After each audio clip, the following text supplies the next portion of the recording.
Sir சக்ஸஸுக்கு ஒரு formula கொடுங்க sir. சிம்பிளாக இருக்கணும். அதை நான் டெய்லி பார்க்கணும். ஆஃபீஸில் நான் உட்கார இடத்துல, வீட்டில் வந்து நான் எங்கெல்லாம் பார்க்குறேனோ அங்கெல்லாம் மாதிரி போடுறதுக்குன்னு ஒரு போஸ்டர் மாதிரி கூட போடலாம். என்னோடய மொபைலில் கூட ப்ரொஃபைலில் கூட வச்சுக்கணும். சக்ஸஸுக்கு ஒரு ஃபார்முலா கொடுத்து அதை எக்ஸ்பிளைன் பண்ணுங்க சார்.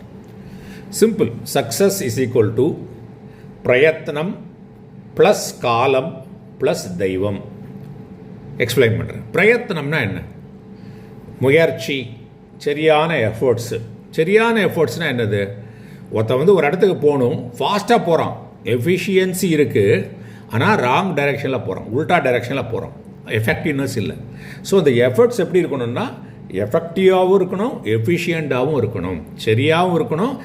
கண்ணாப்புடைய காரியத்தை சரியாக பண்ணணும், சரியான காரியத்தை பண்ணணும், காரியத்தை சரியாக பண்ணணும், ரெண்டு போகணும்.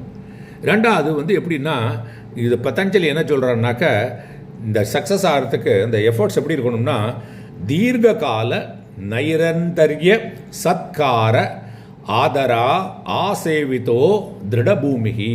இந்த எஃபர்ட்ஸ் எப்போ வந்து ஃபேம் ஆகும்னாக்க, நீண்ட காலம், ஒவ்வொரு காரியத்துக்கும் ஒவ்வொரு காலம் இருக்குல்ல, அந்த காலம் வர பண்ணணும், இடவிடாமல். நைரந்தர்ய சத்கார ரெஃபரன்ஸ், ஒரு மரியாதையோடு பண்ணணும். பண்ணணுமே பண்ணக்கூடாது, ஃபுல் எந்தூசியாசத்தோடு பண்ணணும். ஸ்ரத்தா, நம்பிக்கை இருக்கணும். அதை கல்டிவேட் பண்ணணும் அந்த எஃபர்ட்ஸை அப்படிங்கிறாரு. சரி, இது வந்து எஃபர்ட்ஸு. ரெண்டாவது காலம். எல்லாத்துக்கும் ஒரு டைம் உண்டு, சரியா? நீங்கள் வந்து குளிர்ந்து வின்டரில் போய் ஐஸ்கிரீமை வைக்க போகிறேன்னா நடக்காது. ஸோ கரெக்டான காலத்தில் பண்ணணும், கரெக்டான டூரேஷன் வர பண்ணணும். மூணாவது தெய்வம். எந்த காரியத்தை நம்ம பண்ணினாலும் அது கடவுளுக்கு அர்ப்பணிக்கணும். அப்போ கடவுளுக்கு அர்ப்பணிக்கிற மாதிரி அதை பண்ணினோன்னு நினச்சிவோம். ஃபுல்லாக நல்லா டெடிகேட் பண்ணி நல்லா ஹை குவாலிட்டி, ஹை ஸ்டாண்டர்டாக பண்ணுவோம்.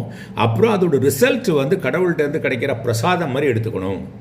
கடவுளோட பிரசாதம் எடுத்துட்டான்னு குத்தம் குறை கண்டுபிடிக்க மாட்டோம். இதில் எது எனக்கு, இதில் படிப்பினை என்ன, இதுலேருந்து என்ன கற்றுக்கலாம், இந்த ஆட்டிடியூடை வளர்ப்போம். ஸோ சக்ஸஸ்னால் என்ன?